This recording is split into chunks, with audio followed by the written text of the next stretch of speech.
ఈరోజు మనం ఈ తత్వసారాన్ని శ్రీమద్ రామాయణ మహాకావ్యం ద్వారా తెలుసుకునే ప్రయత్నాన్ని చేద్దాం.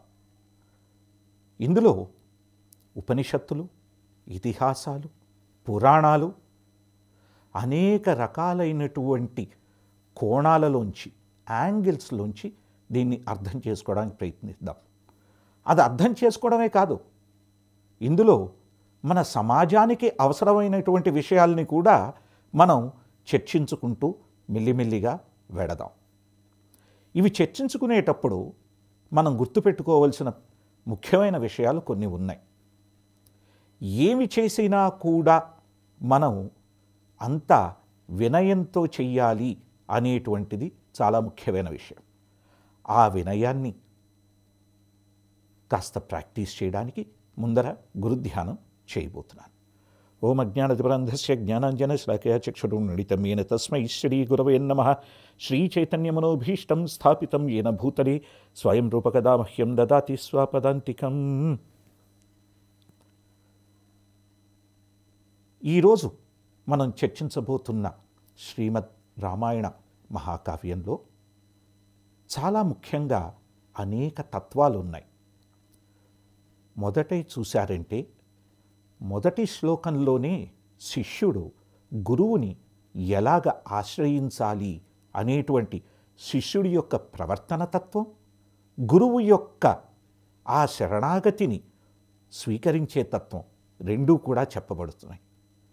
కాబట్టి ఈ రామాయణంలో ఉండేటువంటి 7 కాండలను తీసుకుంటే బాలకాండ నుండి ఉత్తరాకాండ దాకా మీరు తీసుకున్నారంటే ఆ కాండ అనేటువంటి శబ్దాన్ని తీసుకుంటే మనకి బోధ అనేటువంటి అర్థం ఉంది.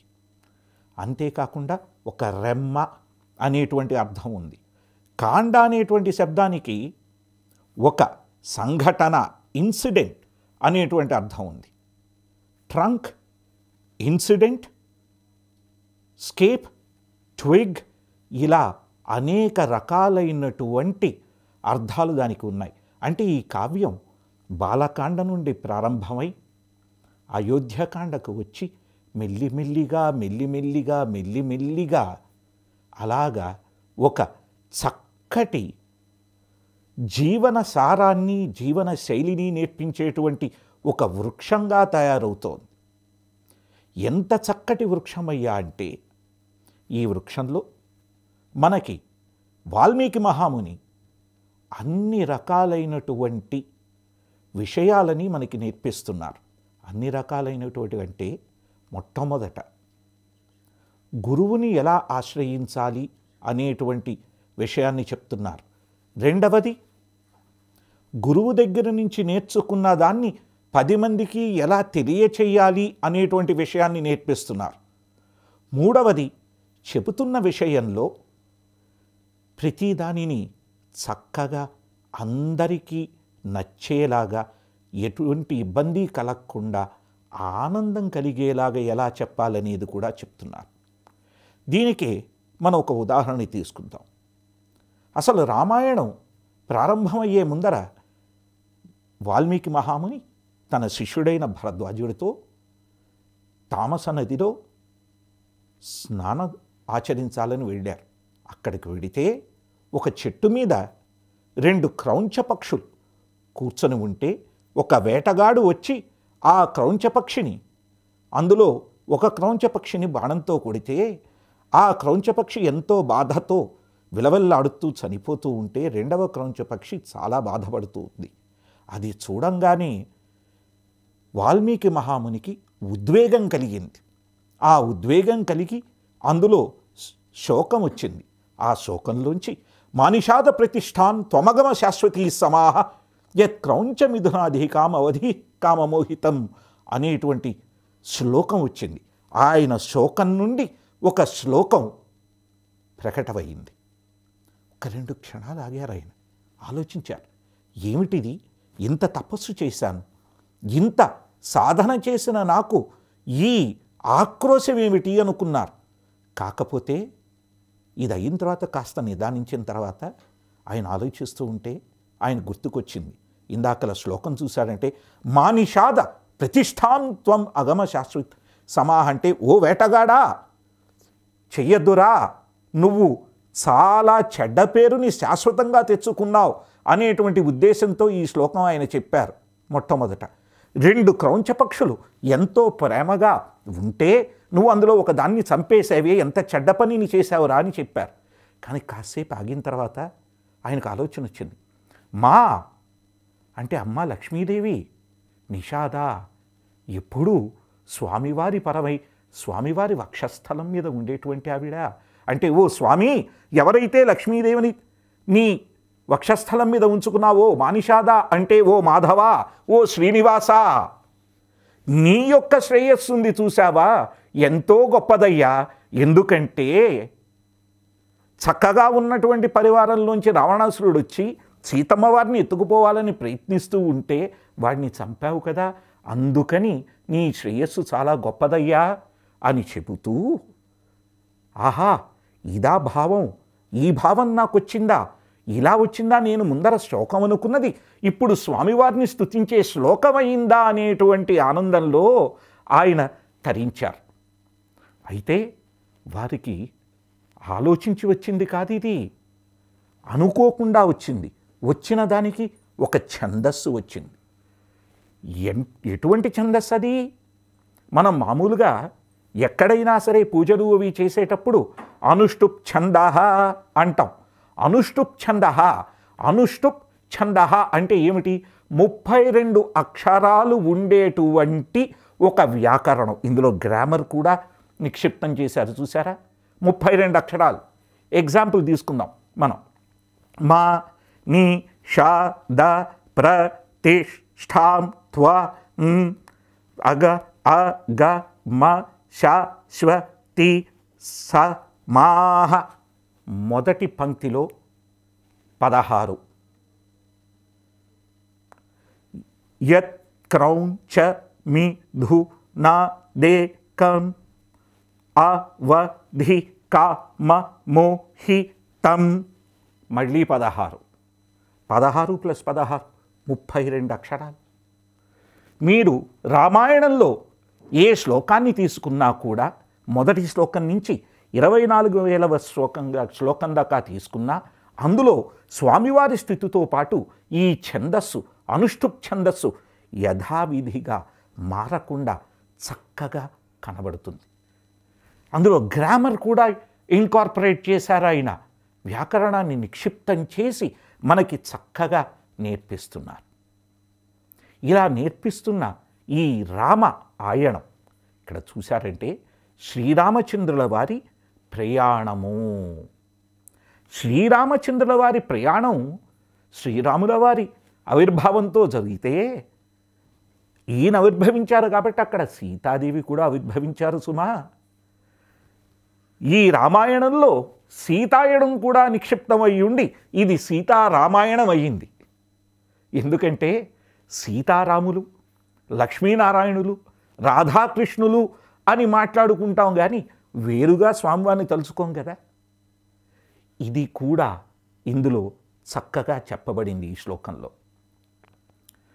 కామమోహితుడవై లక్ష్మీదేవిని తీసుకువెళ్ళిపోయావురా, ఆ స్వామివారి దగ్గర నుండి, ఆ మాధవుడి దగ్గర నుండి తీసుకెళ్ళిపోయావు లక్ష్మీదేవిని. అంటే ఏమిటి? మనం ఇంట్లో లక్ష్మీదేవిని తాళం వేసుకొని పెట్టేసుకొని చక్కగా దానికి కంప్లీట్ అలార్మ్స్, లాక్స్ అన్నీ పెట్టేసుకొని స్వామివారిని మర్చిపోతే మనం కూడా రావణాసురుడి విధానంలో నడుస్తున్నట్టే లెక్క. ఎలా మరిచిపోకుండా ఉండాలి అని మనకి నేర్పించేది, మన జీవన యానం ఎలా ఉండాలని నేర్పించేది ఈ రామాయణం. ఆ జీవనయానంలో కూడా కొన్నిసార్లు ఎంతో అద్భుతంగా సాగిన ప్రయాణం ఎంతో కష్టతరంగా ముగుస్తుందని, ఎంతో సీదాసాదాగా జరిగిన మొదలైన ప్రయాణం ఎలా అనుకుంటే అలా జరుగుతుందని నిరూపించేటువంటి సామాజికమైన నైతిక విషయాలు కూడా ఇందులో ఉన్నాయి. ఒక ఎగ్జాంపుల్ తీసుకుందాం. శ్రీరామచంద్రుల వారిని రామాయణంలో చూసామనుకోండి, మొదటి నుండి ఆహా శ్రీరామచంద్రుడు, ఆ రఘురాముడు ఎంతటి గొప్పవాడు, ఎంతటి వాడు అని చెబుతూ ఉంటే రామాయణం చిట్ట చివరికి వచ్చేసరికి ఆయన పరిస్థితి ఏమిటి? సీతాదేవి వెళ్ళిపోతూ ఉంటే ఏడుస్తూ ఉంటారు. అయ్యో సీతా, నన్ను వదిలి నువ్వు నీ తల్లి ఒడిలోకి వెళ్ళిపోతున్నావా, భూమాత గర్భంలోకి వెళ్ళిపోతున్నావా అని శోకిస్తూ ఉంటారు. శ్లోకీకృతుడై శ్లోకాలతో ఉత్తమ శ్లోక వర్ణన జరిగినటువంటి స్వామివారు ఆఖరున శోకంలో ఉంటారు. అదే సీతాదేవిని చూశారనుకోండి, అనుకోవడానికి అబల అబల అని మాట్లాడుకుంటారు, రావణాసురుడు ఎత్తుకుపోయాడని. కానీ ఇదే ఈ రామాయణ అధ్యయన ప్రయాణంలో మన ఆవిడ ఎలా సబల అని కూడా తెలుసుకుంటాం. ఉదాహరణకి సీతమ్మ వారు త్రేతాయుగంలోనే శ్రీరామచంద్రుల వారు అరణ్యానికి వెళుతూ ఉంటే నేను కూడా మీతో వస్తాను అని వారిని ఒప్పించి కన్విన్స్ చేయగలిగినటువంటి మంచి స్ట్రాంగ్ విల్ ఉన్నటువంటి స్త్రీమూర్తి. ఎంత ఆవిడకి స్థిరత్వం ఉందంటే ఆయనను ఒప్పించగలిగారు. అదే స్థిరత్వం రావణాసురుడు ఎత్తుకుపోయిన తర్వాత అశోకవాటికలో కూర్చున్నాక కూడా తన శోకం నుండి కూడా ఆ శోకాన్ని శోకం లేనటువంటి వాటిగా చేసినటువంటి గొప్పతన అమ్మవారిది. ఏ రకంగా? అక్కడ ఆవిడ శోకంలో ఉన్నా కూడా శ్రీరామచంద్రుల వారి నామాన్నే తలుచుకుంటూ ఉన్నారు కాబట్టి చుట్టూ ఉండే రాక్షసీమణులందరికీ కూడా ఆ రామనామం వినబడుతూ ఉండింది. ఆ రామనామం వింటే ఎంత అద్భుతం చూడండి. మనకి ఎంత చక్కగా ఉంటుంది ఆ రామనామం, ఆనందదాయకం. అది రామ అనేటువంటి శబ్దంలోనే ఆనందం అనేటువంటి అర్థం ఉంది. ఆ ఆనందం ఏం చేస్తుంది? ఈ రజోగుణంలోంచి వచ్చినటువంటి కామ క్రోధాది కోరికలున్నాయి చూసారా, వాటి నుండి విరామాన్ని కలిగిస్తుంది. రజనిజ రమ్య విరామం రామం అని భద్రాచల రామదాస్ గారు పాడుతున్నారు.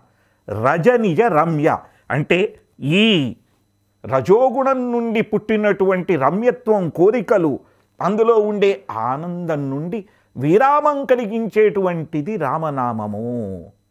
ఆ అద్భుతమైన శ్రీరామచంద్రుల వారి రామనామాన్ని అందరికీ పంచిపెట్టినటువంటి గొప్ప వ్యక్తి సీతాదేవి.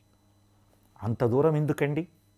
ఆఖరున లవకుశులతో యుద్ధం జరిగిన తర్వాత సీతాదేవి అక్కడికి పరిగెత్తుకుని వచ్చి శ్రీరామచంద్రుల వారు మీ తండ్రి నాయన అని చెప్పి వాళ్ళ చేత యుద్ధాన్ని ఆపించి వాడు మీ కొడుకులండి అని చెప్పి ఆపించిన తర్వాత శ్రీరామచంద్రుల వారు తిరిగి రా నా దగ్గరకు అంటే వచ్చారా? ఆవిడ రాలేదే. నేను రాను అని చెప్పి వెళ్ళిపోయారు. ఇది త్రేతాయుగం సుమా, ఇది కలియుగం కాదు. ఒక భార్య తన భర్తను కాదనడానికి. త్రేతాయుగంలో భర్త చెబితే కూడా నేను రాను అని చెప్పిన స్థిర నిశ్చయం కలిగినటువంటి సబల సీతాదేవి. మీరు ఈ రామాయణాన్ని చూశారంటే శ్రీరామచంద్రుల వారి అద్భుతమైన ప్రయాణాన్ని, అందులో ఆయన మర్యాద పురుషోత్తముడిగా ఎన్ని ఇబ్బందులు ఎదురైనా ఎలాగ తన ధర్మాన్ని నిర్వర్తించారు అనేటువంటిది. ఆఖరున సీతమ్మ వారు వెళ్ళిపోతూ ఉంటే శోకం వచ్చినా కూడా ఆ తర్వాత కూడా రాజ్యం ఏలారు రామచంద్రుల వారు. తన కొడుకులిద్దరికీ ఆ రాజ్యాన్ని చక్కగా పాలించేటువంటివన్నీ నేర్పించిన తర్వాతగానే ఆయన వెళ్ళలేదు సుమా. అంటే ఎంత ఇబ్బంది ఉన్నా కూడా ధర్మాన్ని ఎలా నిర్వర్తించాలి అనేటువంటిది మనకి నేర్పించేటువంటిది శ్రీమద్ రామాయణం. కాబట్టి ఈ రామాయణ మహాకావ్యం నుండి మనం ఉపనిషత్ సారాన్ని, దానితో పాటు పురాణ ఇతిహాసాలలో ఉండేటువంటి అద్భుతమైన విషయాలని, 10 మందితో కలిసి ఎలా మెలగాలి అనేటువంటి విషయాన్ని, ఎవరిని బాహ్యాన్ని చూసి కాదు, అంటే బయటను చూసి కాదు, వారిలో ఉండేటువంటి గుణగణాలని, వారిలో ఉండే పరమాత్మని చూసి ఎలా గౌరవించాలనే విషయాన్ని కూడా మనం తెలుసుకుంటాం. పరమాత్మను చూసి గౌరవించడం అనడానికి శ్రీరామచంద్రుల వారి కంటే గొప్ప ఉదాహరణ ఇంకొకళ్ళు లేరు. వానరులతోనే ఆయన స్నేహాన్ని ఏర్పరచుకున్నారు. వానరులు వాళ్లతోనే స్నేహాన్ని ఏర్పరచుకున్నారు. అది సర్వసాధారణమైన విషయం కాదు. మామూలుగా మనం ఏ గొర్రెల్లానో చింపాంజీనో లేదంటే కోతులనో చూస్తే గుంపుగా ఉన్నాయి బాబు అయినైనా పరిగెడతాం ఏదైనా ధామాలకు వెడితే, లేదంటే అవి చూడు ఎలా గెంతుతున్నాయో అనుకుని నవ్వుకుంటూ ఉంటాం కొన్నిసార్లు. శ్రీరామచంద్రుల వారు అలా చూడలేదు. వారిలో ఆ వానరులలో ఉండేటువంటి గుణగణాలని, ఆ వానరుల్లో ఉండేటువంటి శక్తియుక్తులని తెలుసుకొని వాళ్ళను కూడా తన సేవలో ఎంత చక్కగా ఉపయోగించుకోవచ్చు, వాళ్ళని కూడా ఎలా ప్రేమించవచ్చు అనేది మనకి నిరూపించారు. రెండు ఉదాహరణలు ఈ విషయంలో. మొట్టమొదట హనుమంతుల వారు వెళ్ళి అశోకవాటికలో సీతమ్మ వారిని కలిసి చూడామణిని తీసుకొని వెనక్కొచ్చిన తరువాత ఏం చేశారు? శ్రీరామచంద్రుల వారు హనుమంతుల వారిని ఆలింగనం చేసుకున్నారు. అందులో ఆయన తరతమ భేదాలు చూపించకుండా, ఎటువంటి భేదాలు చూపించకుండా అందరినీ చక్కగా సమానంగా చూసేటువంటి ప్రవర్తనని మనకి చూపించారు. రెండవది,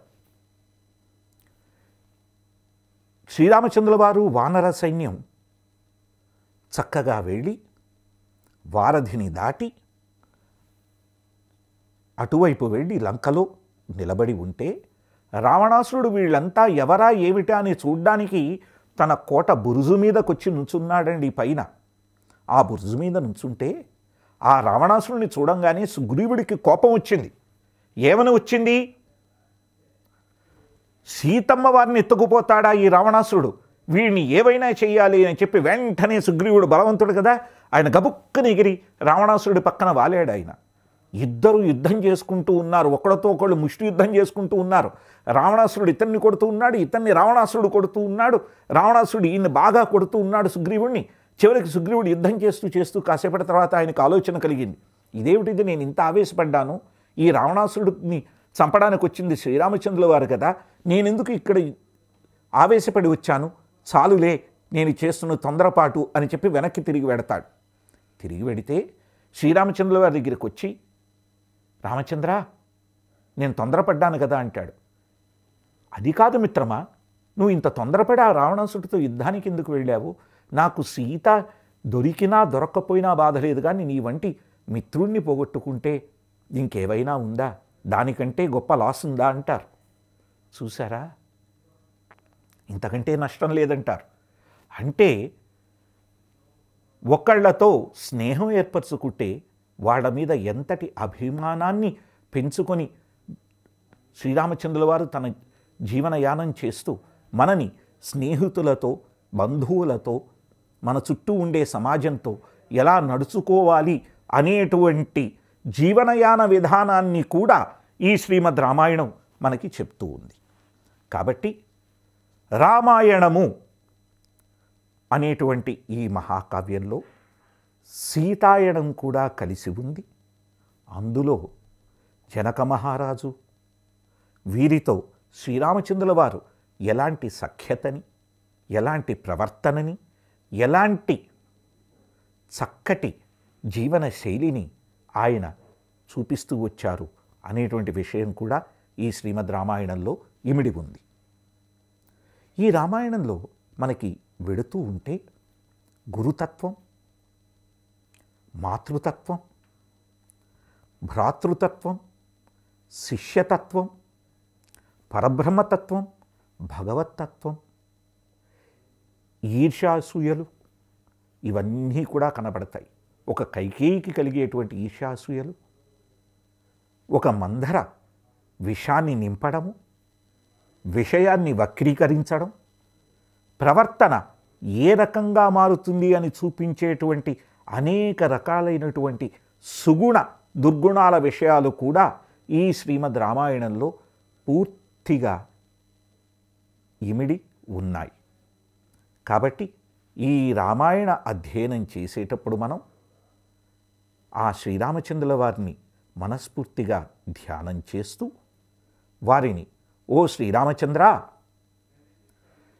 ఈ కావ్యాన్ని గురు పరంపరానుగతంగానే వాల్మీకి మహాముని నేర్చుకున్నారు, ఆ రకంగానే మాకు పరంపరానుగతంగా ఇది వచ్చి మాకు చేరాలి అనేటువంటి ఆశీర్వాదాన్ని కలిగించండి అని వేడుకుందాం. ఎందుకంటే వాల్మీకి మహాముని నారద మహాముని దగ్గర నుంచి నేర్చుకున్నారు. నారద మహామునికి బ్రహ్మదేవులు వారు చెప్పారు నారద మహామునికి, ఎవని, ఓ నారద, నువ్వు వెళ్ళి వాల్మీకిని రామాయణం రాయమని చెప్పవయ్యా, రామాయణం గురించి చెప్పు అని. అలా పరంపరానుగతంగా వస్తున్నటువంటి విషయాన్ని వాల్మీకి మహాముని తెలుసుకొని తను రాయడం మొదలెట్టున్నారు. కాబట్టి అసలు వాల్మీకి మహాముని ఎవరు, ఎలాగ ఇది పరంపరానుగతంగా వారికి వచ్చింది అనేది వచ్చే ఎపిసోడ్లో చర్చించుకొని ఆ తరువాత మన రామాయణం ప్రారంభిద్దాం. హరే కృష్ణ.